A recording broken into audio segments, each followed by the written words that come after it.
Hello friends and my dear students. This is regarding the first term exam, the subject computer application. So मेरी बात को एक बार ध्यान से सुने कि मैं यहाँ पर सिर्फ 3 ही वीडियो फर्स्ट टर्म के लिए डालूंगा कंप्यूटर एप्लीकेशन के लिए, जिसमें से 2 वीडियो होंगे साइबर एथिक्स के और 1 वीडियो होगा HTML का। अप्रॉक्स टाइम जो है 20 से 30 मिनट्स का होगा। और इन 3 वीडियो के बाहर से जो भी आपने उसमें देखा है उसके बाहर से एक भी क्वेश्चन एग्ज़ाम में नहीं आने वाला। If you want to get 100% marks in your computer application, ये 3 वीडियो की जो सीरीज़ है फर्स्ट टर्म का एक रिवीजन टूर, ये ध्यान से देखिएगा। तो चलो स्टार्ट करते हैं हम फर्स्ट वीडियो से। Hello everyone, so this is a revision tour for computer application term 1 exam and we are talking about the cyber ethics. So cyber ethics होते क्या हैं? साइबर एथिक्स का मतलब है कि हमारा जो व्यवहार होता है या जो हमारी रेस्पॉन्सिबिलिटीज़ होती हैं when we are using the internet, यानी जितने भी इंटरनेट यूज़र्स हैं या जो इंटरनेट कम्युनिटी है उसमें जो यूज़र्स हैं उनको बिहेवियर किस तरह का होना चाहिए, ठीक है, उनकी रेस्पॉन्सिबिलिटीज अपने लिए और दूसरों के लिए क्या होनी चाहिए, that comes under the cyber ethics. So the simple definition of cyber ethics, it is cyber ethics refers to a code of safe and responsible behavior. So whatever it is written in red, that is important, that safe and responsible behavior for internet users और internet community। यानी हमको अपने आप को भी safe रखना है, अपनी इंफॉर्मेशन को भी प्राइवेट रखना है और दूसरों की इंफॉर्मेशन को सेफ रखने के लिए भी हम रेस्पॉन्सिबल रहें, यानी हमारे को दूसरे की इंफॉर्मेशन से भी किसी तरह की कोई छेड़छाड़ नहीं करनी। So the simple thing is safe and responsible behaviour for the internet user that we call the cyber ethics. अब इसमें क्या क्या चीजें आती हैं? The first one is understanding the risk of harmful and illegal behaviour online. अगर हम online कोई भी काम कर रहे हैं तो हमारा किस तरह का बिहेवियर हमारे या दूसरे के लिए हार्मफुल हो सकता है, so that you must understand. Second one, learning how to protect our self. जैसे मैंने यहाँ बताया था सेफ एंड रेस्पॉन्सिबल बिहेवियर, तो हमारे को अपने आप को कैसे बचाना है जो भी थ्रेट्स हैं इंटरनेट पे उससे, और जो अदर इंटरनेट यूजर्स हैं उनका भी बिहेवियर जो है वैसा ही होना चाहिए। Means we must be responsible for our privacy as well as the privacy of others. The third one is practising these cyber ethics to make internet a better place to work. यानी अगर आज से ही यानी 10th class या 9th class, आपने देखा हुआ CBSE ने जो है ये वाला जो सिलेबस है साइबर एथिक्स, ये 9th क्लास में साइबर सेफ्टी के नाम से दे रखा है, 10th में साइबर एथिक्स दे दिया, 11th 12th में सोसाइटल इम्पैक्ट दे दिया। क्योंकि बचपन में अगर हम हैबिचुअल हो जाएं इन चीज़ों की प्रैक्टिस के अंदर कि हमको कैसा व्यवहार करना चाहिए, so internet will be a best place to work. So this is cyber ethics. The main thing is safe and responsible behaviour for the internet user, that is cyber ethics. Now coming to the next one, cyber ethics for e commerce. क्योंकि जब से internet grow हुआ है सबसे ज़्यादा जो growth हो रही है वो ई कॉमर्स के अंदर हो रही है। जैसे ई कॉमर्स में क्योंकि पैसा का आदान प्रदान होता है, ट्रेडिंग होती है, तो वहाँ पर फ्रॉड्स होने के ज़्यादा चांसेस होते हैं। सो पहले देख लें ई कॉमर्स होता क्या है। कॉमर्स का मतलब क्या होता है? कॉमर्स का मतलब ट्रेडिंग। ट्रेडिंग किसी भी तरह की हो सकती है, क्लियर। लेकिन यहाँ पर जब ई वर्ड लग गया, यानी ई का मतलब हो गया इलेक्ट्रॉनिक ट्रेडिंग, यानी ई कॉमर्स, यानी किसी भी तरह का अगर ट्रेडिंग किया जा रहा है जिसमें इंटरनेट को या डिजिटल डिवाइसेस को यूज़ किया जा रहा है, that we call a e commerce. Trading कई तरह की हो सकती है। We can sell the goods as well as the services, means buying और सेलिंग गुड्स, बाइंग और selling the services, services also we can sell, clear. We can hire a plumber, we can hire an electrician online, so that he is providing the services. We can buy the goods. The next one is money transaction. We are making transactions, NEFT, RTGS, so that is also a part of e-commerce. And then the business, we are doing the business onto the e-commerce. So all these activities, one they are conducted online. यानी ये सारी चीज़ें अगर online हो रही हैं, we are buying the things or the services, then it is called e-commerce. Now occurrence of commerce activity online. Sir the simple definition is, अगर कोई भी कॉमर्स एक्टिविटी हम ऑनलाइन करते हैं that is called e commerce. Means buying और selling of goods and services, making payments, transferring funds over the electronic networks. अगर हम कोई सर्विस बाय कर रहे हैं या सेल कर रहे हैं या गुड्स बाय कर रहे हैं या सेल कर रहे हैं, that is e commerce. So the main important point in this one is the last read, buying और selling of goods and services, making payments, transferring funds over the electronic devices, that is called e commerce. Now next is privacy, that is very important. Privacy का मतलब क्या होता है कि हमारी जो भी पर्सनल इन्फॉर्मेशन है, पर्सनल इन्फॉर्मेशन सिंपल इन्फॉर्मेशन भी हो सकती हैं, कुछ क्रिटिकल इन्फॉर्मेशन यानी सेंसिटिव इन्फॉर्मेशन भी हो सकती हैं। So if we are able to keep our information safe, that it is a privacy. यानी what is the definition? Privacy is the right to have some control. यानी हमारी information हम किसी को प्रोवाइड कर रहे हैं तो हमारा उस पर कुछ कंट्रोल होना चाहिए कि हम उस पर्सनल इन्फॉर्मेशन को कैसे सेफ रख सकें। So that's why it is written privacy the right to have some control over how your personal information is collected online. Online कई बार हम पर्सनल इन्फॉर्मेशन अपनी प्रोवाइड करते हैं, कई बार साइन अप करते हैं किसी वेबसाइट के ऊपर, we have to fill a form, we are providing some personal information. So वो जो पर्सनल इन्फॉर्मेशन है हम जिसको प्रोवाइड कर रहे हैं उसके बीच में हमारा एक एग्रीमेंट होता है कि वो उस पर्सनल इन्फॉर्मेशन को किस तरह से यूज़ कर सकता है, किस हद तक यूज़ कर सकता है, अपने पास में रख सकता है या किसी थर्ड पार्टी को भी उसको शेयर करवा सकता है। So these are we are having the complete control over that. जब तक हम उसको परमिट नहीं करेंगे तब तक वो उस इंफॉर्मेशन को किसी तरह से यूज़ नहीं कर सकता। सो दिस इज कॉल्ड प्राइवेसी। जो हमारी पर्सनल इन्फॉर्मेशन है हम कब कब प्रोवाइड करते हैं, वाइल ऑनलाइन शॉपिंग। अगर हम कोई ऑनलाइन शॉपिंग कर रहे हैं तो हम कुछ अपनी पर्सनल इन्फॉर्मेशन टाइप करके और प्रोवाइड करते हैं वेबसाइट के ऊपर, या फिर हम किसी नई वेबसाइट पर रजिस्टर कर रहे हैं, ठीक है, या फिर हम साइन अप कर रहे हैं, या कोई फॉर्म हम फिल कर रहे हैं, या हम कोई ऑनलाइन अकाउंट क्रिएट कर रहे हैं, चाहे किसी भी तरह का अकाउंट हो, जीमेल हो, WhatsApp, whatever the account we are creating, we have to provide some information. So वो इन्फॉर्मेशन जिसको हम प्रोवाइड कर रहे हैं वो उसको किस एक्सटेंट, किस हद तक यूज़ कर सकता है, that permission we have to give. Now privacy simply means, privacy का सिंपल मीनिंग यानी डेफिनेशन की अगर मैं बात करूँ तो it means the protection of personal information given online. जो भी हम ऑनलाइन इन्फॉर्मेशन प्रोवाइड कर रहे हैं, ठीक है, वो कैसे सेफ रहे, कैसे प्रोटेक्टेड रहे जब भी हम ऑनलाइन एक्टिविटी कर रहे हैं। So that is called privacy. So next one is privacy versus e commerce. तो प्राइवेसी भी हमको रखनी है, ई कॉमर्स पे भी हमारे को काम करना है। So what should we do and what should we expect from the e commerce websites, यानी हमारी क्या रेस्पॉन्सिबिलिटीज़ हैं और जो हमको ये सर्विसेज प्रोवाइड कर रहा है उसकी क्या रेस्पॉन्सिबिलिटीज, यानी जिसको हम इन्फॉर्मेशन प्रोवाइड कर रहे हैं अपनी पर्सनल इन्फॉर्मेशन, उनको क्या क्या काम करना होगा और हमारे को क्या क्या काम करना होगा।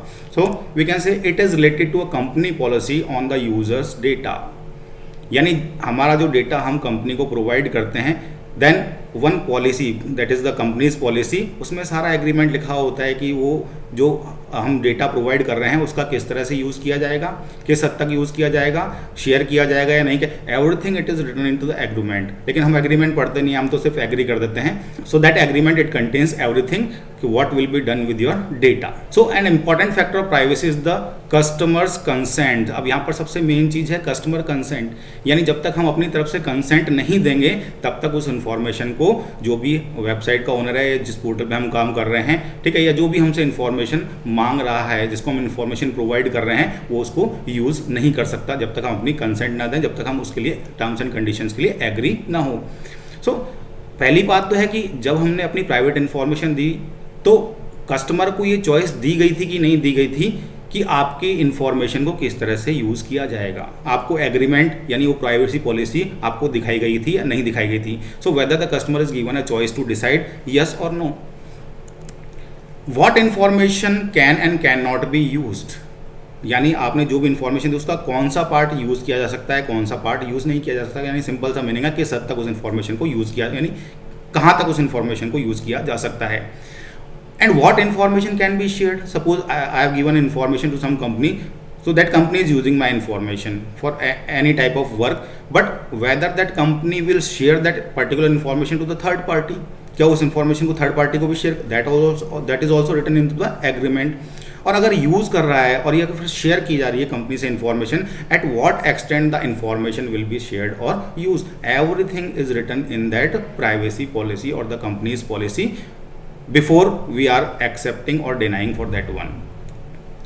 Now measures to protect privacy, हमें क्या करना है और कंपनी को क्या करना है जिससे प्राइवेसी जो है वो प्रोटेक्टेड रहे। सो the first point is the merchant और सेलर, यानी मर्चेंट भी हो सकता है, सेलर भी हो सकता है, clearly state about how the users data will be use, यानी उस कंपनी पॉलिसी में क्लियरली ये लिखा होना चाहिए कि जो भी इंफॉर्मेशन आपसे कलेक्ट की जा रही है उसको किस तरह से यूज किया जाएगा।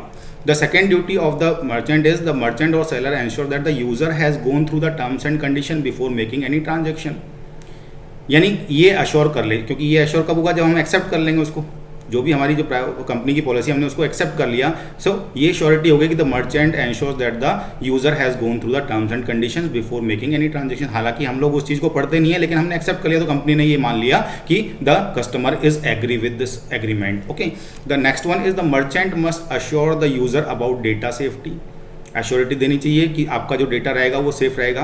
Bye employing proper safety measures like HTTPS यानी हाइपर टेक्स्ट ट्रांसफर प्रोटोकॉल की जगह HTTPS को यूज़ किया जाए, यानी hyper text transfer protocol secure. आपने देखा होगा एक लॉक पैड साइन आता है, सो उन्हीं वेबसाइट्स पे डेटा कलेक्ट किया जाए जिससे वो इन्फॉर्मेशन सेफ रहे।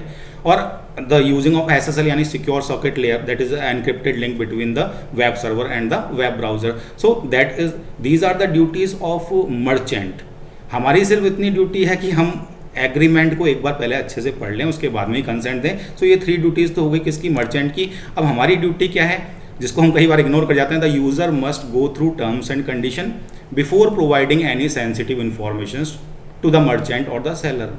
यानी हम पहले जो भी हमारी टर्म्स एंड कंडीशंस हैं उसको पढ़ लें। साइबर फ्रॉड यानी जो किसी भी तरह का फ्रॉड जो इंटरनेट के ऊपर यानी ऑनलाइन होता है, यानी कंप्यूटर को एक जरिया बनाया जाता है या किसी भी इलेक्ट्रॉनिक डिवाइस को जरिया बना करके और इस तरह के फ्रॉड किए जाते हैं। या तो किसी कंप्यूटर को डैमेज किया जा सकता है, किसी कंप्यूटर से इंफॉर्मेशन थेफ्ट की जा सकती है। So the cyber frauds, these are the cyber frauds, any crime committed with the use of computers, internet और द कंप्यूटर डेटा। अगर हम किसी कंप्यूटर डेटा के साथ में छेड़छाड़ कर रहे हैं, that also comes into the cyber fraud. यहाँ पर क्या है, कौन कौन से साइबर फ्रॉड्स हैं। एक तो नॉन डिलीवरी ऑफ गुड्स, यानी हमने कहीं पर कोई किसी प्रोडक्ट को ऑर्डर किया, ठीक है, हमने पेमेंट कर दिया, लेकिन वो गुड जो भी है, जो हमारा जो प्रोडक्ट है वो हमारे पास में डिलीवर नहीं हुआ, that is also fraud, cyber fraud. Now non existing companies, कई ऐसी कंपनीज होती हैं जो फेक कंपनीज होती हैं, सिर्फ ऑनलाइन जो है एग्जिस्ट होती हैं, बाकी उनका कुछ भी नहीं होता है। सो ऐसी कंपनीज है, जब हम कोई प्रोडक्ट का ऑर्डर करते हैं तो वो प्रोडक्ट हमारे को डिलीवर, सो ऐसी fraud companies, non existing companies, that is also cyber fraud. ना फ्रॉडुलेंट पेमेंट, यानी क्रेडिट कार्ड को यूज करके किसी तरह का कोई फ्रॉडुलेंट पेमेंट ले लेना। देन स्टीलिंग इन्फॉर्मेशन, यानी कंप्यूटर में से किसी की पर्सनल इन्फॉर्मेशन को चुराना, दैट इज आइडेंटिटी थेफ्ट। और fishing, fishing means we can say illegally acquiring the confidential or the sensitive information using a authenticate looking email ID or email address or the website, that we will talk about later. Phishing measures to stop these cyber frauds, अब इनको रोकने के लिए हम क्या क्या चीज़ें कर सकते हैं। So the first one is a monitoring official body to check.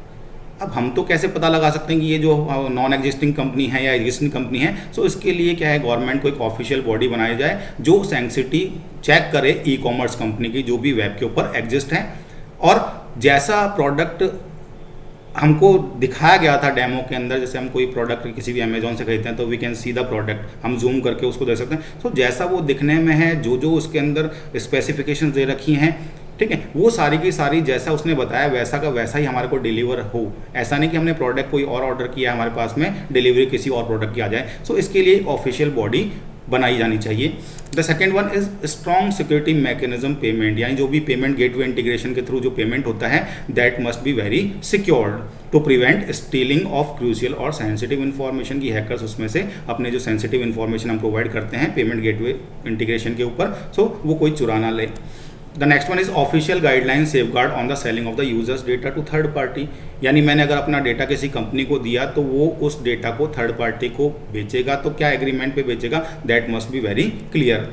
Ensure safe sites while entering sensitive information, यानी जब भी हम कोई सेंसिटिव इन्फॉर्मेशन प्रोवाइड कर रहे हैं तो हम पहले देख लें कि ये वेबसाइट सेफ है कि नहीं है, यानी वहाँ पर जो प्रोटोकॉल्स यूज़ हुआ है वो HTTPS यूज़ हुआ है कि नहीं हुआ है। जैसे आपने देखा होगा कि लॉकपैड साइन आता है अगर HTTPS टाइप का प्रोटोकॉल है, जैसे मैंने यहाँ पर डिस्प्ले कर रखा है netbanking.sdf, so a lock pad sign is there means we can say that it is a safe website, we can provide some sensitive information. Now next one is secure data transmission means implementing enough technical or security measures so that the data travel safely to its target, क्योंकि यहाँ पर जो data travel होता है वो web browser से web server के पास में जाता है, फिर वेब सर्वर से कुछ इन्फॉर्मेशन हमारे पास में आती है। जैसे हम एग्जांपल बताता हूँ यहाँ पर कि यहाँ पर ये 2 कंप्यूटर्स हैं, एक हमारा वेब ब्राउजर है, एक वेब सर्वर है, ठीक है। तो हम जो भी डिटेल्स हमारी प्रोवाइड करें, सपोज मैंने यूज़र ID प्रोवाइड किया सर्वर के ऊपर या उस कंपनी को, फिर मैंने पासवर्ड प्रोवाइड किया जहाँ भी पेमेंट हो रहा है या क्रेडिट कार्ड डिटेल्स मैंने प्रोवाइड करी है, ठीक है, ये मैंने ट्रेवल तो करवा दिया। अब सर्वर से डेटा क्या जा रहा है, ब्राउजर के पास में यहाँ पर एक OTP जा रहा है। सो ये जितना भी ट्रांसमिशन हो रहा है वेब सर्वर और वेब ब्राउजर के बीच में, ये क्या होना चाहिए, सिक्योर होना चाहिए, सेफ होना चाहिए। So what are the techniques for secure data transmission? The first one is encryption. Encryption क्या होता है? Encryption is simply conversion of a plain text into the coded form. Simple में हम देख सकते हैं कि जैसे हम पासवर्ड डालते हैं, पासवर्ड एंटर करते हैं, पासवर्ड हमने ए डाला, सी डाला, एल डाला, that is converted into dot dot dot or star star star, that is a simple type of conversion. हालांकि एनक्रिप्शन के लिए हमारे पास में कई तरह की एल्गोरिथम यूज़ की जाती हैं, कॉम्प्लेक्स एल्गोरिथम जिस उस एनक्रिप्शन को कोई तोड़ ना सके। सो एनक्रिप्शन का अगर आपके लिए अगर मैं सिंपल डेफिनेशन बताऊं तो जो भी हम प्लेन टेक्स्ट को किसी कोडेड यानी नॉन रीडेबल फॉर्म के अंदर कन्वर्ट कर देते हैं, दैट इज कॉल्ड एनक्रिप्शन, ठीक है। और जो एनक्रिप्टेड डेटा होता है उसको हम बोलते हैं cipher text. So next one is, यहाँ पर देखिए ये दो हमारे पास में क्या आएगा, वेब ब्राउजर हो गया और ये वेब सर्वर हो गया। तो जो भी डेटा हमारे पास में यहाँ से सपोज मैंने पासवर्ड डाला anil@123, अब सबसे पहले क्या होगा, ये एनक्रिप्टेड होगा। अब ये देखो anil@123 एनक्रिप्टेड होकर के क्या बन गया है, MQR GPV D5P। So this is the encrypted data. So what we are travelling, हम क्या भेज रहे हैं, डेटा anil@123, लेकिन डेटा ट्रेवल किस फॉर्म के अंदर हो रहा है, डेटा ट्रेवल इस फॉर्म के अंदर हो रहा है जो कि इस डेटा को अब ये नॉन रीडेबल फॉर्म के अंदर है, एक्चुअल डेटा कोई इसमें समझ नहीं सकता कि इसमें क्या भेजा गया है। So that is the first technique, we can travel our information safe from one computer to another computer. It is a part of secure data transmission. Now next technique for secure data transmission, that is SSL, जो मैंने बताया था, secure socket layer. Secure socket layer क्या करता है, जो भी दो कंप्यूटर्स के बीच में कम्युनिकेशन हो रहा है यानी वेब ब्राउजर और जो वेब सर्वर है उसके बीच में एक एनक्रिप्टेड लिंक, जो मैंने एनक्रिप्शन बताया, एनक्रिप्टेड लिंक जो स्टैब्लिश करने का काम कौन करता है, SSL। So it is a standard protocol which establishes encrypted link between the web browser and the web server. So this is our browser, this is our server, clear? So a link has been established between the web browser and web server. This is the, so the encrypted data will be traveled to the web server or the web browser. This is encryption. So it ensures that the data transmitted between the web server and the web browser remains encrypted. और अगर encrypted रहेगा तो वो हमेशा के लिए safe रहेगा। Use safe protocols. We should use safe protocols while transferring data over the internet. यानी हम HTTP को यूज ना करके और उसकी जगह हम कौन सा प्रोटोकॉल यूज करें, HTTPS। इसी तरह से हम FTP को यूज ना करें, बिकॉज FTP इतना सिक्योर नहीं होता है। सो FTP की जगह हम सिक्योर FTP यानी SFTP को यूज कर सकते हैं। सो this is the correct way. Then next one is use of SSH. SSH का मतलब होता है secure shell. The full form of SSH is secure shell. So what is this? This is a cryptographic network protocol. आपने देखा होगा आज के time में जितना क्रिप्टो करेंसी और ये तो क्रिप्टोग्राफिक यानी एक तरह से हम बायोमेट्रिक इसको मान सकते हैं। So SSH is a cryptographic network protocol for operating network services securely over an unsecured network. So these are the things we can employ for the secure data transmission. That safe protocols, use of SSL, encryption, SSH, clear? Now the next topic is IPR यानी intellectual property rights. So intellectual property rights क्या होते हैं, सबसे पहली बात तो intellectual property. Intellectual property यानी हमारे खुद की ब्रेन का creation, that we call a intellectual property, means the creation of one's own mind. मैंने अपने दिमाग से कोई पोएम लिखी है, मैंने कोई स्क्रिप्ट लिखी है, ठीक है, या किसी तरह का कोई इन्वेंशन किया है, किसी भी तरह का कोई सपोज मैंने एक ड्रॉ किया है, कोई कंपनी का लोगो ड्रॉ किया है, ठीक है। So it may be any literary work और आर्ट वर्क, सो जो मैंने अपने दिमाग से खुद से बनाई है। So it's a creation of one's own mind, that is called a intellectual property. So intellectual property refers to the creation of one's own mind. It may be an invention, it may be a literary or artistic work, it may be a design, symbol, logo, it may be a name or images used in the e-commerce. So किसी भी तरह का जो हमने अपने दिमाग से create किया है, that is called a intellectual property. और जो भी इंटेलेक्चुअल प्रॉपर्टी होती है ओनर का उसके ऊपर राइट होता है, means the creator producer of the intellectual property is the real owner of the information and has every right to protect this intellectual property. यानी अगर मैंने अपने आप में एक स्क्रिप्ट लिखी, सपोज किसी भी एक फिल्म की स्क्रिप्ट अगर मैंने लिखी है, सो क्योंकि वो मेरे दिमाग का क्रिएशन है, so I am the owner of that intellectual property. और अब मुझे इस इंटेलेक्चुअल प्रॉपर्टी को क्या करना है, ठीक है, उसको शेयर करना है या नहीं करना है, वो मेरे ऊपर डिपेंड करता है। अगर मैं उसको किसी को बेचता हूँ तो उसका जो रेट यानी कितने पैसे के अंदर मैं उसको बेचूंगा, ये भी सब मेरे ऊपर ही डिपेंड करता है। Means every right of the intellectual property lies with the owner, owner के पास में उसका राइट होता है। सो इंटेलेक्चुअल प्रॉपर्टी राइट्स, अब क्योंकि इंटेलेक्चुअल प्रॉपर्टी है तो इसको बचाने के लिए, इंटेलेक्चुअल प्रॉपर्टी को प्रोटेक्ट करने के लिए हमारे पास में होता है IPR, जिसको हम बोलते हैं intellectual property rights. So intellectual property rights are the rights of the owner of the information, यानी जिसकी वो इंफॉर्मेशन है, जिसने उस इंफॉर्मेशन को क्रिएट किया है, उसके जो राइट्स हैं, clear, that are covered in the intellectual property rights. So what are the rights? To decide how much information is to be exchange share and distributed. अगर मेरी कोई इंटेलेक्चुअल प्रॉपर्टी है so I will only decide कि उसका कौन सा पार्ट शेयर किया जा सकता है, यूज़ किया जा सकता है, एक्सचेंज किया जा सकता है। Then next one, to decide the price of exchanging. चलो मैं एग्री हो गया कि मैं अपनी इस इन्फॉर्मेशन को या इस स्क्रिप्ट को मैं किसी को देने के लिए एग्री हो गया, तो उसको एक्सचेंज करना, शेयर, उसका जो प्राइस है वो भी कौन डिसाइड करेगा? मैं, क्योंकि मेरा प्रोडक्ट है, मैं उसके जो पैसे मांगूंगा I will decide. Next one is to protect the intellectual property we have. अब इंटेलेक्चुअल प्रॉपर्टी को भी प्रोटेक्ट करना बहुत जरूरी है।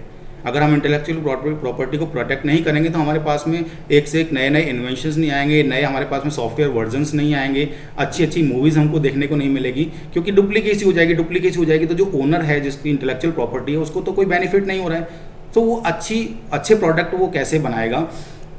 सो वी कैन से यहाँ पर जो इंटेलेक्चुअल प्रॉपर्टी को प्रोटेक्ट करने के लिए हमारे पास में कौन कौन से राइट्स होते हैं? एक तो कॉपीराइट होता है, एक होता है हमारे पास में पेटेंट होता है, और एक हमारे पास में होता है ट्रेडमार्क। सो तीनों में डिफरेंस क्या है that we will talk letter.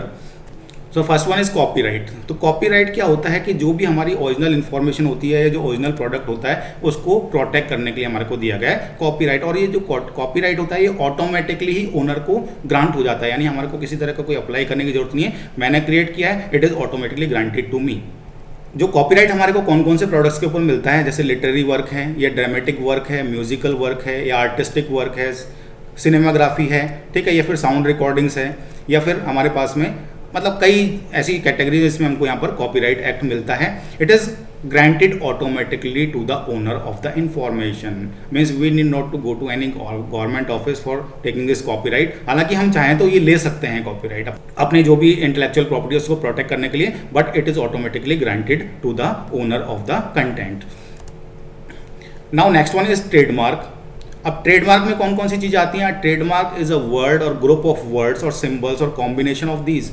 यानी कहने का मतलब क्या हो गया, हमारी एक पंच लाइन हो गई, ठीक है। किसी भी कंपनी का कोई प्रोडक्ट होता है उसकी एक पंच लाइन होती है, जैसे ओनिडा हो गया, bring home the leader. So this is a collection of words. So trademark किस पे दिया जा सकता है? एक वर्ड के ऊपर दिया जा सकता है, या फिर ग्रुप ऑफ वर्ड्स के ऊपर, या किसी सिंबल के ऊपर, और द कॉम्बिनेशन ऑफ सिंबल, यानी लोगो और जो उसका पंच लाइन है कंपनी का, ठीक है, उन दोनों के ऊपर वहां पर दिया जा सकता है। So it may be combination of both symbol और द पंच लाइन, और we can say the group of words that distinguishes the product of one competitor from the product of other competitors in the market place. यानी जो लोगो है, जैसे हमको Nike का shoes लेना है, ठीक है, तो the same logo can not be copied by some other company, the same punch line can not be put by some other company. So these are the brand names and the logos that differs to products, दो competitors को differ करते हैं। So the brand name, logo, then the slogan, so all these comes unto the trademark. जैसे यहाँ पर एक LG का मैंने यहाँ पर लोगो लगा रखा है, तो what is the punch line, और we can say the slogan life is good. इसी तरह से नाइके का क्या होगा, just do it. So these punch lines or we can say the brand name and the logos, they make the two products different. Now next one is the patent. Patent में क्या होता है? Protection of, यानी जितने भी inventions होते हैं, जैसे अभी कोरोना काल में जो भी मेडिसिन बनाई किसी ने, जो भी इसका वैक्सीन बनाया, सो ये जो कैटेगरी आती है उसके लिए कॉपीराइट या फिर ट्रेडमार्क नहीं दिया जाता, उसके लिए दिया जाता है patent. So protection of innovations and inventions is done through the patent registration. इसके लिए हमको अप्लाई करना पड़ता है, ठीक है, ये ऑटोमेटिकली ग्रांटेड नहीं होता है। और जब हम इसको अप्लाई करते हैं, जब हम किसी प्रोडक्ट या किसी भी इन्वेंशन पे हमने उसको क्या करा लिया, पेटेंट करा लिया, so we can say it is for a particular time period, यानी 10 ईयर्स के लिए, 15 ईयर्स के लिए, 20 ईयर्स के लिए ही वो पेटेंट हमारे को मिलता है। So it is time bounded. So if I have invented a machine, I can get a patent. Chemical compound, कोई मेडिसिन बनाई है, I can get a patent, biotech or genes. So patent protection is granted for a limited period. This is important. यहाँ पर variations कई तरह के questions पूछे जा सकते हैं। So patent protection is granted for a limited period, generally 20 years from the filing date of the application. जब भी हमने पेटेंट के लिए अप्लाई किया वहाँ से स्टार्ट होकर के जनरली ये 20 years तक के लिए पेटेंट होता है, उसके बाद में उसको कोई भी यूज़ कर सकता है। So why to protect intellectual property? अब इस intellectual property को बचाना क्यों ज़रूरी है?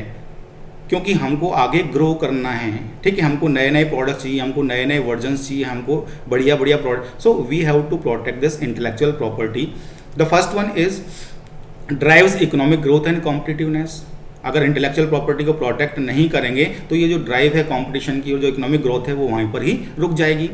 For further growth in the area such as research and innovations. अगर आज मैंने कोई मेडिसिन बनाई, कितना टाइम लगता है कोई मेडिसिन या फिर वैक्सीन बनाने के अंदर, अगर किसी ने 2 साल मेहनत करके एक वैक्सीन को इन्वेंट किया है और अगर ये IPR नहीं हो या पेटेंट नहीं हो, ठीक है, उसको फॉर्मूले को कोई भी कॉपी करके 10 मिनट के अंदर उस काम को कर सकता है। सो जिसने इतना मेहनत करी है उसको कुछ भी फायदा नहीं मिल रहा है, सो वो आगे उस पर वर्क नहीं करेगा या किसी नए इनोवेशंस में कोई इंटरेस्ट नहीं आएगा। So research, so that's why the patent it is there for the growth in the area such as research, innovations etcetera, employment, ठीक है, it generates the employment, good salaries. Now Microsoft is paying good salary, many companies they are paying good salary, because Microsoft का product अगर piracy के अंदर जाएगा सारा का सारा, यानी जो भी डुप्लीकेट कॉपीज हैं वही मार्केट में आएंगी, कोई सॉफ्टवेयर को परचेज नहीं करेगा, then from where the Microsoft will give salary to the employees, cannot give a good salary to the employee. So good salary कब मिलेगी? जब उसके पास में कलेक्शन आएगा, उसके पास में लाइसेंसेस का पैसा आएगा, then so it also generates the employment also.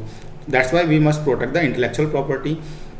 Then IPR creates support high paying jobs, drive economic growth, help to generate breakthrough solutions to grow. So these all are the things जिसके लिए हमको intellectual property को क्या करना चाहिए, protect करना चाहिए। Digital property rights, जैसे इंटेलेक्चुअल प्रॉपर्टी हुई द क्रिएशन, इसी तरह से डिजिटल प्रॉपर्टी हुई। डिजिटल प्रॉपर्टी यानी जो भी प्रॉपर्टी आपके डिजिटल फॉर्म में है, that is called a digital property. So digital property, or we can say a digital asset, यानी अगर आपका कोई ईमेल अकाउंट है that is your digital property, आपका कोई सोशल मीडिया अकाउंट है that is your digital property, अगर आपके पास में कोई वेबसाइट है जो खुद आपने बनाई है, आप ओन करते हो, you are the owner of the website, that is a digital property. So many digital, any information about you और क्रिएटेड बाय यू, ठीक है, ये तो पहले भी था इंटेलेक्ट, लेकिन यहाँ पर डिफरेंस क्या है, एग्जिस्ट इन डिजिटल फॉर्म, यानी वो इन्फॉर्मेशन अगर वो डिजिटल फॉर्म के अंदर एग्जिस्ट होती है, चाहे वो ऑनलाइन स्टोर हो या आपके कोई लोकल स्टोरेज डिवाइसेस के ऊपर स्टोर हो, that is a digital property. So any personal account, चाहे वो ईमेल अकाउंट हो या सोशल मीडिया अकाउंट हो या शॉपिंग अकाउंट हो, that is your digital property. If any website you are having, blog, domain, suppose the domain name you have taken from hosting service provider, clear? So that domain name अगर वो आपके नाम पे register है तो you are the owner of that digital property.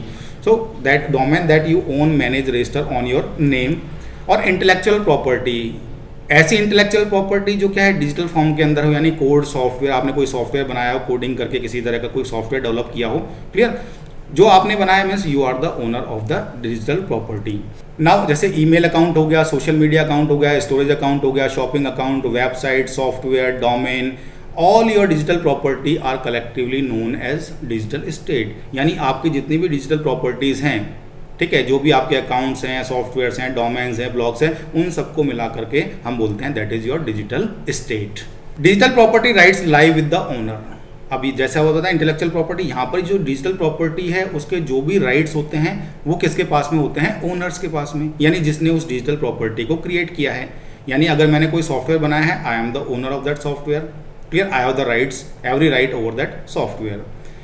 लेकिन अब मैंने नहीं बनाया, सपोज मेरी एक कंपनी है, मेरे पास में 100 एम्प्लॉयज़ हैं, I am running that company, यानी अगर मैंने उनसे सॉफ्टवेयर डेवलप कराया तो इसका मतलब ये नहीं है कि वो ओनर हो गए, because I am paying for that, मैं उनको क्या कर रहा हूँ, सैलरी दे रहा हूँ। So in that case I will be the owner. So here it is simply written digital property rights lie with the owner. Legally a person who has created it or owner who has got it developed by paying legally is the owner of a digital property. यानी या तो खुद ने बनाई हो या किसी को पैसा दे करके बनवाई हो या सैलरी दे करके, so that will be the owner of the digital property.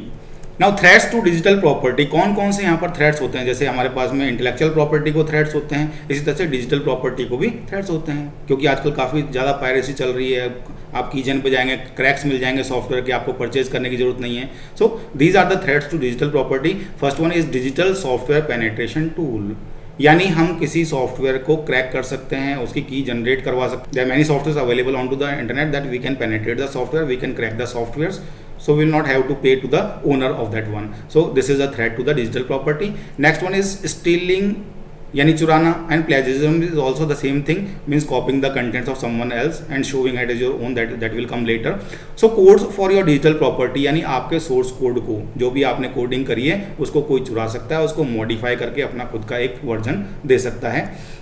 Now digital property, जैसे हमको राइट्स प्रोटेक्ट करने हैं इंटेलेक्चुअल प्रॉपर्टी के, यहाँ पर डिजिटल प्रॉपर्टी के राइट्स को भी हमको प्रोटेक्ट करने होते हैं। सो यहाँ पर कौन कौन से सॉल्यूशन है? एंटी टेम्पर्ड सॉल्यूशन, यानी हमने जो भी अपनी डिजिटल प्रॉपर्टी है उसके अंदर एक एंटी टेम्पर्ड का मतलब हमने अपने सॉफ्टवेयर को टेम्पर कर दिया कि कोई इसको हैक ना कर पाए, ठीक है। So this anti tempered solution it prevents from the hacking.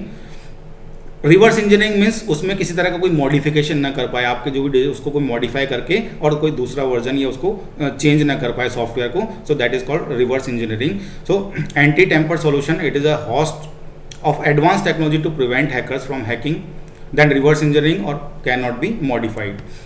Now legal clauses, यानी जब भी आपने सॉफ्टवेयर बनाया उसमें आपने एक लीगल क्लॉज डाल दिया कि the terms and conditions that software can not be used without the license और वॉट एवर। तो इसका सिर्फ इतना सा मतलब है कि अगर आपने डाल दिया उसके बाद में भी अगर उस सॉफ्टवेयर को कोई यूज़ कर रहा है बिना आपकी परमिशन के, ठीक है, so you can have a base to claim into the court कि मैंने यहाँ पर लीगल कंडीशन नहीं, वरना कोई बोल सकता है कि भाई उसमें ऐसा कुछ लीगल कंडीशंस लिखी हुई नहीं थी, टर्म्स एंड कंडीशंस लिखी हुई नहीं थी। लेकिन अगर आपने लिख दिया है देन और उसके बाद में कोई यूज़ करता है, so you can have a sound background to file a case against him.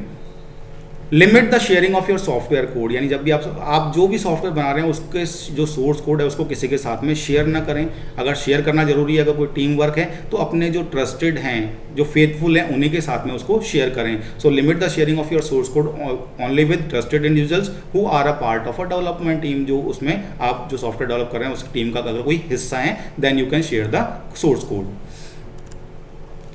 Now जैसा मैं बताया था प्लेगरिज्म, ये क्या होता है कि